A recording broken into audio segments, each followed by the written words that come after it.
wabarakatuh. Hai semuanya, perkenalkan nama saya Sefira Nurlita dengan NPM 18111000161. Saya akan mempraktekkan mengenai pembelajaran digital teaching. Selamat menyaksikan.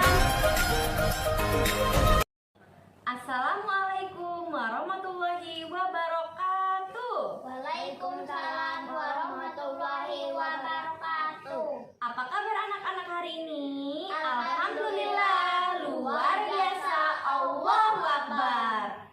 Alhamdulillah. Nah, sebelum memulai mata pelajaran pada hari ini, Ibu akan mengabsen dulu ya seperti biasa. Fadil Hadir. hadir, Sarwa hadir. Hadir. Siapa yang tidak masuk hari ini? Tidak ada. Alhamdulillah masuk semua ya. Iya, Bu. Nah, sebelum kita memulai mata pelajaran pada hari ini, kita akan berdoa seperti biasa ya. Biasakan sebelum melakukan sesuatu kita harus berdoa terlebih dahulu. Berdoa dimulai. Bismillahirrahmanirrahim. Rabbi shrah li sadri wa yassir li amri wahlul 'uqdatam min lisani yafqahul qawli. Amin. Amin ya rabbal alamin. Nah, hari ini kita akan belajar mengenai pembelajaran IPA. Apa sih IPA itu? Ilmu pengetahuan alam. Masih ingat atau sudah lupa singkatan IPA? Sudah ingat. Masih ingat. Nah, hari ini kita akan belajar apa? Ayo, siapa yang udah belajar tadi malam materinya? Kalau sudah belajar pasti tahu kita bakal belajar apa hari ini. Siapa yang udah tahu? Saya Ya, Sarwa, belajar apa sih kita hari ini? organ gerak manusia dan hewan. Hebat. Sarwa sudah baca belum materinya? Belum, tapi sudah tahu judulnya ya. Nah, kali ini anak-anak kita akan belajar mengenai organ gerak manusia dan juga hewan. Sebelumnya kita baca dulu yuk dialog antara gambaran yang Ibu tulis di sini. Nah, nih yuk Fadil baca dari sini. Fadil sebagai Budi, Sarwa sebagai Bapak Budi ya. Coba praktekkan. Pak Dutoya kelincinya, kelinci itu bulunya tebal dan Gerak-geraknya lincah. Kenapa kelinci bisa meloncat dan berlari dengan lincah seperti itu ya? Coba Sarwa, Saud, si Bapak Budi. Kelinci dapat bergerak lincah karena didukung oleh organ-organ geraknya. Pada dasarnya, organ gerak kelinci serta hewan lainnya hampir sama dengan organ gerak manusia. Nih Budi lanjutannya. Tanpa organ gerak, kita tidak bisa melakukan kegiatan apapun. Nah, jadi di dalam dialog ini kita sudah menyimpulkan bahwasannya kita akan mempelajari organ gerak, baik itu pada manusia dan juga hewan. Tuh Budi bilang, tanpa organ gerak kita tidak bisa melakukan kegiatan apapun. Berarti organ gerak ini sangatlah penting bagi kehidupan manusia dan juga hewan ya. Ya, nah ini ada bacaan nih. Organ gerak manusia dan juga hewan. Ibu bacain ya. Kalian menyimak ya. Nanti akan Ibu tanya setelah Ibu membacakan ini. Salah satu ciri dari makhluk hidup adalah bergerak. Secara umum, gerak itu dapat diartikan berpindah tempat atau perubahan posisi sebagian atau seluruh bagian dari tubuh. Makhluk hidup akan bergerak apabila ada rangsangan yang mengenai sebagian atau seluruh bagian tubuhnya. Gerak pada manusia dan hewan menggunakan organ gerak yang tersusun dalam sistem gerak. Organ gerak berguna untuk berjalan, berlari, melompat, memegang, menggali, memanjat, berenang, dan juga sebagainya. Organ gerak pada hewan dan manusia memiliki kesamaan. Alat-alat gerak yang digunakan pada manusia dan hewan ada dua macam, yaitu alat gerak pasif berupa tulang dan juga alat gerak aktif berupa otot. Kedua alat gerak ini akan bekerja sama dalam melakukan pergerakan. Kerjasama antara kedua alat gerak tersebut membentuk suatu sistem yang disebut juga dengan sistem gerak. Nah, Tulang disebut alat gerak pasif karena tulang tidak dapat bergerak dengan sendirinya tanpa adanya alat gerak aktif yang dapat mempengaruhi tulang. Maka tulang-tulang pada manusia dan hewan akan diam dan tidak dapat membentuk alat pergerakan yang sesungguhnya. Walaupun merupakan alat gerak pasif, akan tetapi tulang mempunyai peranan yang besar dalam sistem gerak manusia dan hewan. Otot disebut juga alat gerak aktif karena otot memiliki suatu senyawa kimia yang membuatnya dapat bergerak. Pada saat otot yang menempel pada tulang bergerak, otot tersebut akan membuat tulang juga bergerak. Nah, kesimpulan dari yang Ibu baca ini, makhluk hidup itu pasti mengalami pergerakan. Nah, pergerakannya itu pergerakan yang terjadi itu seperti berpindah posisi. Ibu nih bergerak memegang kertas, memegang pena, bergerak. Nah, kemudian tuh Sarwa sedang menggaruk-garuk, itu namanya menggerak menggunakan tangan. Nah, tadi Fadil kan gini-gini nih. Ganteng gak ya? Itu bergerak menggunakan tangan juga. Kalau misalnya berjalan itu berarti menggunakan apa?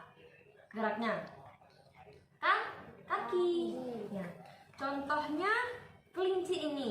Kelinci yang ada di dalam gambar ini, dia bergerak menggunakan 4 kakinya. Ini lagi ngapain kelincinya, coba? Lompat. Nah, lompat. Berarti kelinci ini sedang mengalami pergerakan karena kelinci ini melompat berpindah dari satu posisi ke posisi lainnya, posisi selanjutnya ya.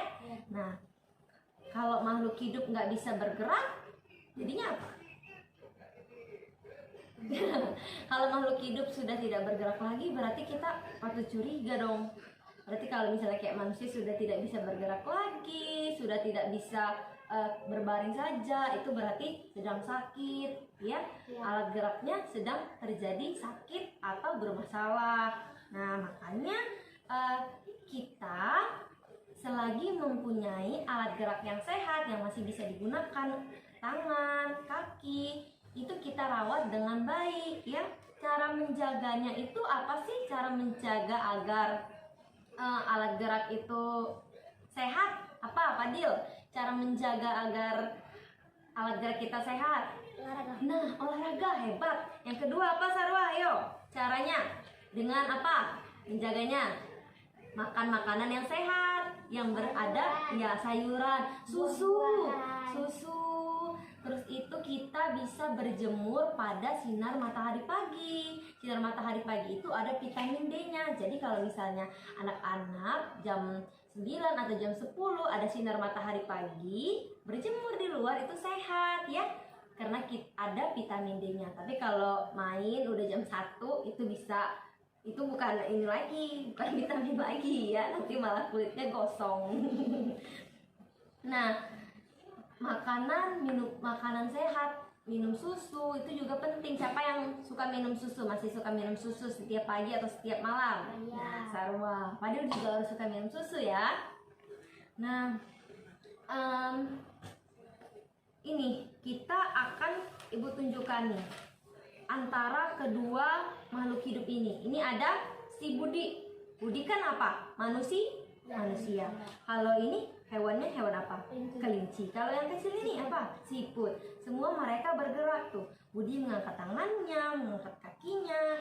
Yang kelinci sedang melompat. Jadi mereka semua mengalami pergerakan. Nah, bergerak itu contoh lainnya dalam pergerakan itu ada ikan nih. Kalau ikan bergeraknya menggunakan apa sih? Kalau ikan kan dia tidak mempunyai kaki, tidak mempunyai tangan. Tuh, menggunakan apa kalau ikan? Sirip. Hebat banget. Yeay. Jadi sudah tahu ya, anak-anak, kalau manusia atau hewan itu pasti mengalami pergerakan. Apa tadi? Coba pergerakan itu perubahan posisi dari satu tempat ke tempat yang lainnya ya. Iya. Nah, apa sudah paham? Atau ada yang mau ditanya? Udah. Sudah paham semua? Yakin? Sudah paham? Coba Ibu tutup dulu deh. Ibu copot dulu. Ibu bakal tes ya, bisa apa enggak.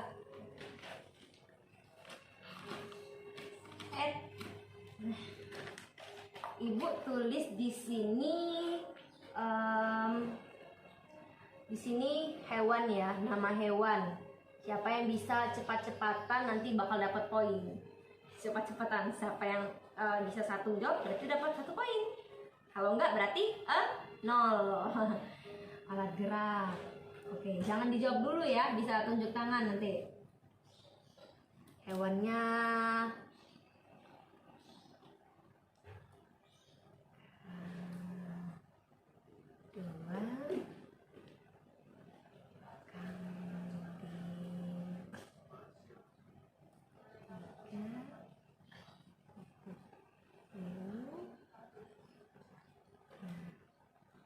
kemudian keempat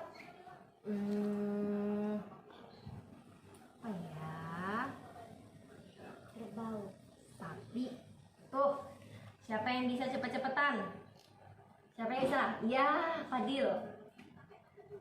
Kan menggunakan apa? Ibu tes ya.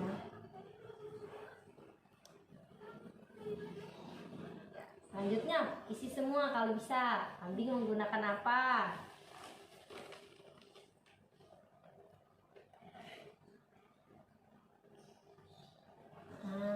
Kuku.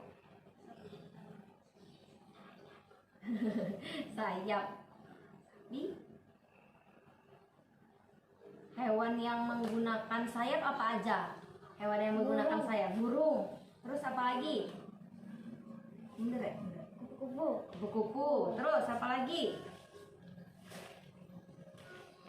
Apa lagi ayo? Belalang. Terus apa lagi? Lalat. Kecoa. Nyamuk. Dan masih banyak lagi. Nah, kalau sudah paham, ini bisa dicatat terlebih dahulu ya di buku masing-masing nanti ya. Tidak ada pertanyaan lain, tidak ada. Kalau sudah, kita mari tutup dengan mengucap Alhamdulillahirabbil alamin. Baca doa dulu yuk sebelum mengakhiri pembelajaran kita pada hari ini. Berdoa dimulai. Bismillahirrahmanirrahim. Wal asr innal insana lafi husr illal ladzina amanu wa amilus solihati wa tawasau bil haqqi wa tawasau bil sabr. Amin ya robbal alamin. Terima kasih anak-anak. Terima kasih untuk teman-teman semua yang telah menonton. Semoga bermanfaat. Wassalamualaikum warahmatullahi wabarakatuh.